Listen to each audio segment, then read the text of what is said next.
Hello दोस्तों, स्वागत है आपका मेरे चैनल पे। तो आज हम एक लेसन स्टार्ट कर रहे हैं, डिमांड, मांग। सबसे पहले डेफिनेशन देखते हैं कि डिमांड होता क्या है।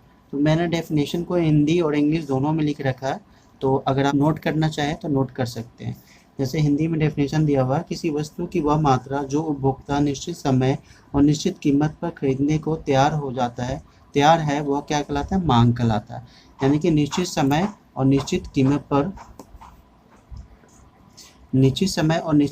जो उपभोक्ता किसी वस्तु की मात्रा, जितनी मात्रा खरीदने के लिए तैयार हो जाएगा, वो क्या कहलाएगा? वो उसकी मांग कहलाएगी। वैसे इंग्लिश में भी सेम टू सेम वही डेफिनेशन है, quantity of a commodity that consumer is able and willing to buy at each possible price over given a period of a time and willing to able and willing to buy. यानी कि able भी होना चाहिए, consumer जो भी है वो इस लायक भी होना चाहिए कि प्रोडक्ट को खरीद सके, और विलिंग भी होना चाहिए, यानी उसकी इच्छा भी होनी चाहिए कि वह उस प्रोडक्ट को खरीदना चाहे at a possible price given period of time भी फिक्स होना चाहिए और एट अ पॉसिबल प्राइस। तो ये दो तीन वर्ड है जो कि डेफिनेशन के अंदर रहने चाहिए, है कि नहीं? ये मतलब देखो, इकोनॉमिक्स में क्या होता है कि इसमें इकोनॉमिक्स में जो है ना, कुछ ऐसे वर्ड्स होते हैं जिसको हमेशा आपको डेफिनेशंस के अंदर यूज़ करने होंगे। ठीक है, इस वाले डेफिनेशन के अंदर ये सभी वर्ड्स जो ऐसे इंपॉर्टेंट है, हर एक डेफिनेशन में आपको यूज़ करना पड़ेगा। जैसे निश्चित समय, निश्चित कीमत, खरीदने के लिए तैयार, रेडी, है कि नहीं? ये सारे डेफिनेशंस हैं। ये अब हम जानने की कोशिश करते हैं कि मांग को प्रभावित करने वाले कारक, तत्व या कारक, डिटर्मिनेंट्स ऑफ डिमांड।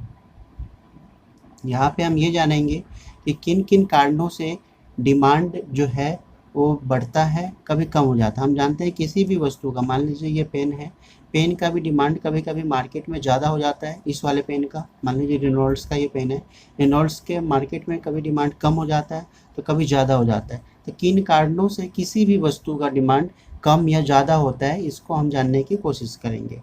तो सबसे बड़ा कारक है अपना प्राइस।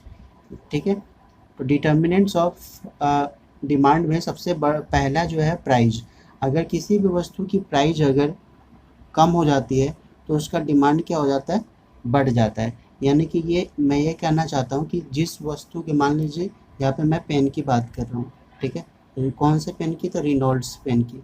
अगर मैं रेनॉल्ड्स पेन की बात कर रहा हूँ, इसका प्राइस अगर कम हो गया तो इसका डिमांड ज़्यादा हो जाएगा। यानी कि प्राइस कम हो गया, सस्ता हो गया तो लोग इसको ज़्यादा खरीदना चालू कर देंगे, इस पेन को, रेनॉल्ड्स पेन को।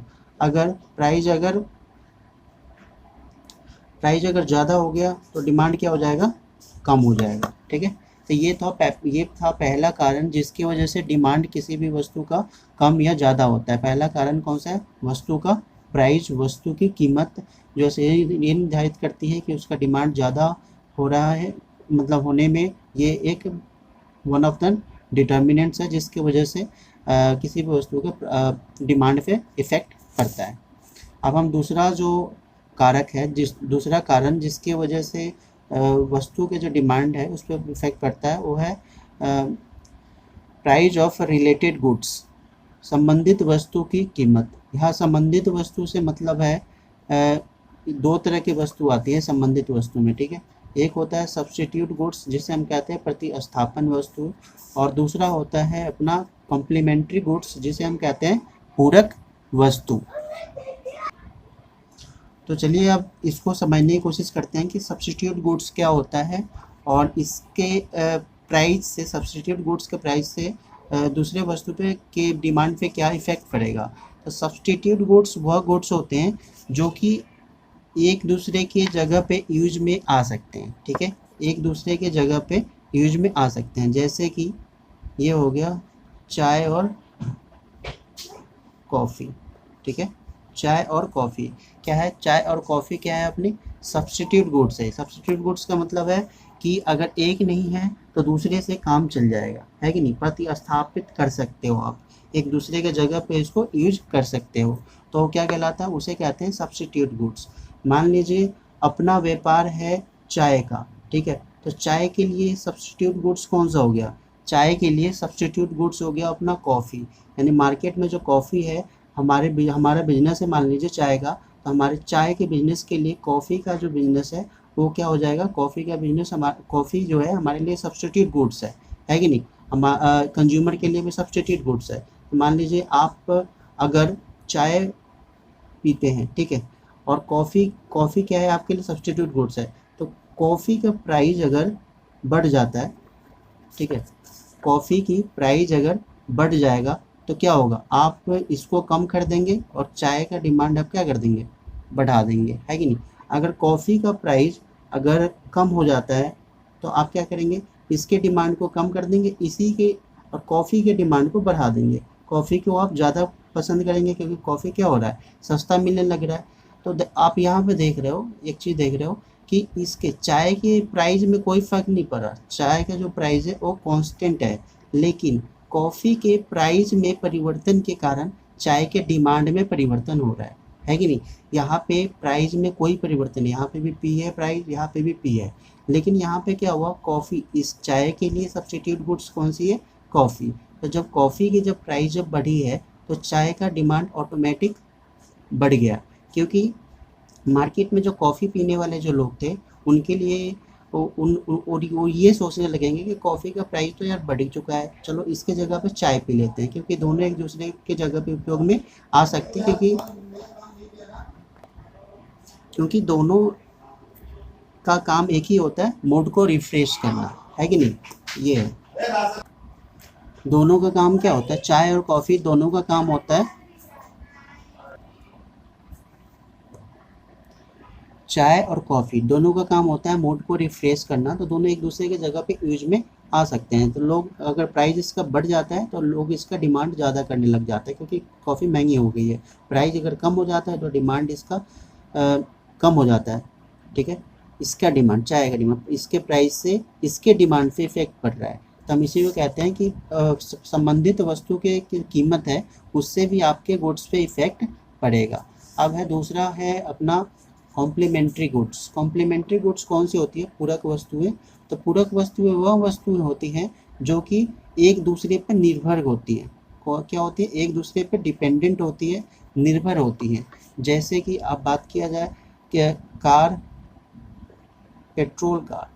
देखिए आजकल जो है कार तो आजकल इलेक्ट्रिक कार भी आ रही है, लेकिन मैं बात कर रहा हूँ पेट्रोल कार, यानी पेट्रोल से चलने वाली कार, या सीएनजी से चलने वाली कार नहीं, पेट्रोल से चलने वाली कार। और पेट्रोल एक दूसरे पर डिपेंड है कि नहीं, अगर पेट्रोल रहेगा तभी पेट्रोल से चलने वाली कार रहेगी, ठीक है। तो ये दोनों क्या है, एक दूसरे पे डिपेंडेंट है। तो आप कह सकते हो कार और पेट्रोल क्या है, एक दूसरे की पूरक वस्तुएं हैं। पूरक वस्तुएं कौन सी वस्तुएं होती हैं, तो पूरक वस्तुएं वह वस्तुएं होती हैं जो कि एक दूसरे पर निर्भर होती हैं, ठीक है।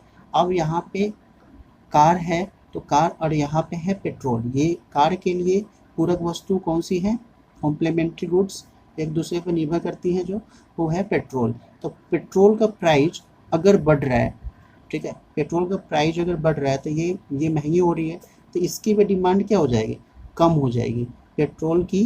देखो इसका अब इधर समझते हैं, इसको सेपरेट समझते हैं। पेट्रोल का प्राइस अगर बढ़ा तो इसकी डिमांड क्या हो जाएगी, कम हो जाएगी। जब पेट्रोल लोग कम खरीदना चालू कर देंगे, बाज़ार में अगर 200-300 रुपये पेट्रोल हो गया, पेट्रोल अगर कम खरीदना चालू करेंगे, सीधी सी बात है, पेट्रोल से चलने वाली कार की भी डिमांड क्या हो जाएगी, कम हो जाएगी। और वैसे ही अगर पेट्रोल की प्राइस अगर कम हो गया, यानी कि पेट्रोल लोग ज़्यादा खरीदने लगेंगे, पेट्रोल अगर सस्ता हो जाएगा तो इसकी भी डिमांड क्या हो जाएगा, इसका भी डिमांड बढ़ जाएगा। इसका पूरा प्राइस में परिवर्तन से दूसरे वाली जो वस्तु है उसके डिमांड पे इफेक्ट पड़ रहा है। हमने ये समझने की कोशिश की है कि जो पूरक वस्तु हैं, ये दोनों एक दूसरे की पूरक वस्तु हैं, तो एक के प्राइस के बदलने से दूसरे के डिमांड पे फ़र्क पड़ रहा है। बल्कि अगर इसका प्राइस देखा जाएगा कार का, तो हम ये मान के चल रहे हैं कि जिस कार का जो प्राइस है वो कांस्टेंट है, कोई चेंजेस नहीं हो रहा, फिर भी इसके डिमांड पे इफेक्ट पड़ रहा है। इसके डिमांड पे किसके वजह से इफेक्ट पड़ रहा है, पेट्रोल के प्राइस की वजह से, ठीक है। तो ये था कॉम्प्लीमेंट्री गुड्स। अगर आपको समझ में आ गया तो ठीक है, अगर समझ नहीं आया तो आप मुझे कमेंट करके बता सकते हैं, मैं आपको इसको दोबारा बताने की कोशिश करूँगा।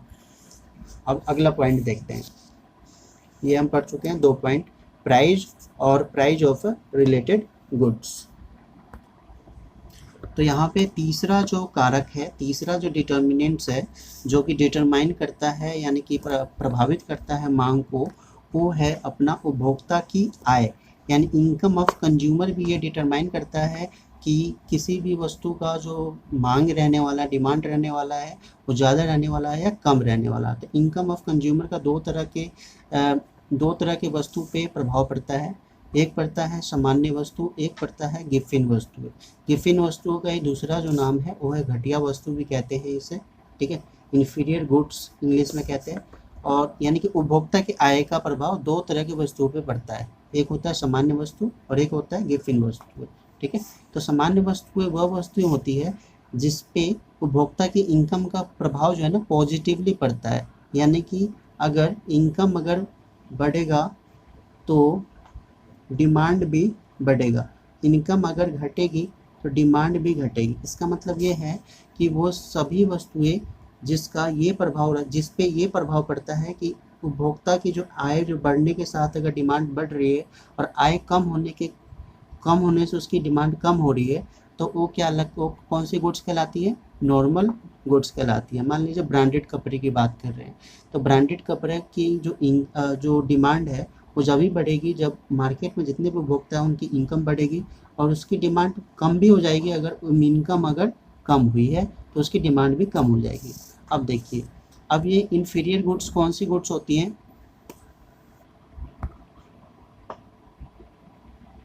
तो ये इन्फीरियर गुड्स वो गुड्स होती हैं जिन पे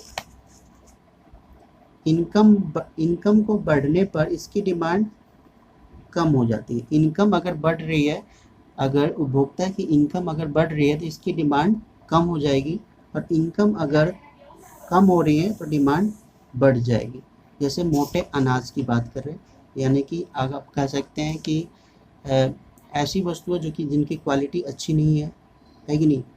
तो अगर इनकम जो कम होता है, हमारा जो लो इनकम होता है, तो हम उन वस्तुओं को ज़्यादा खरीदते हैं जिनकी मतलब क्वालिटी से हमें फिर समझौता करना पड़ता है। फिर हम ब्रांडेड चीज़ें कपड़े नहीं खरीदेंगे, है कि नहीं, लोकल कपड़े खरीदेंगे। तो ऐसी वस्तुओं जिनका इफ़ेक्ट ये होता है कि इनकम के बढ़ने के साथ उनकी डिमांड कम हो रही है और इनकम के कम होने से डिमांड बढ़ रही है, तो उन वस्तुओं को कहते हैं हम गिफिन वस्तुएं या घटिया वस्तुएं, ठीक है। आप ऐसे लिख सकते हैं, मैं जो बता रहा हूँ ना इसको आप नोट करके लिख सकते हैं पेपर में उसी तरीके से, ठीक है।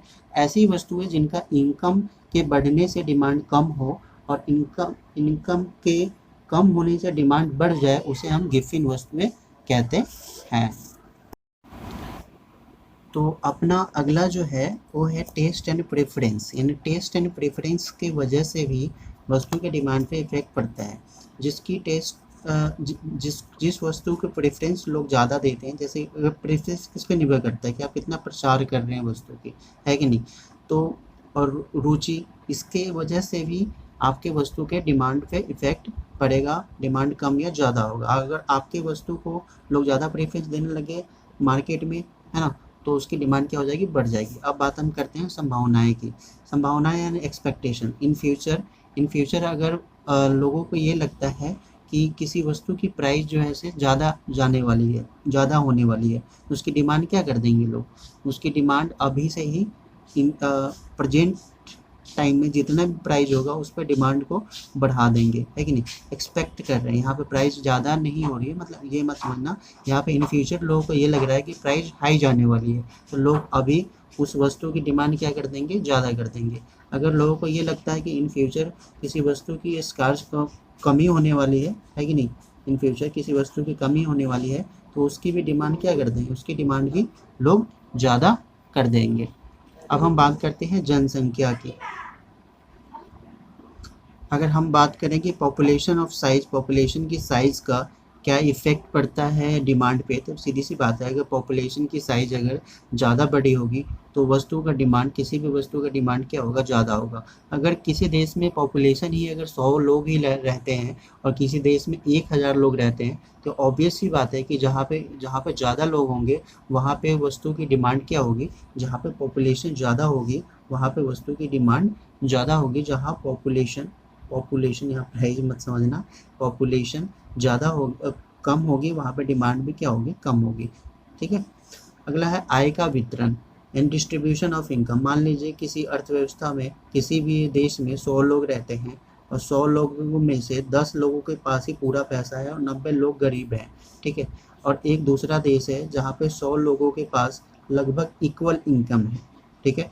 अब यहाँ पे देखो, यहाँ पे क्या है, 10 लोग के पास ही पूरी इनकम है कि नहीं, पूरी इनकम जैसे जो पूरा जितना भी आय है वो 10 लोगों के पास ही है। और एक दूसरा देश है जहाँ पे इक्वली डिवाइड है, इनकम लगभग इक्वल है सभी में।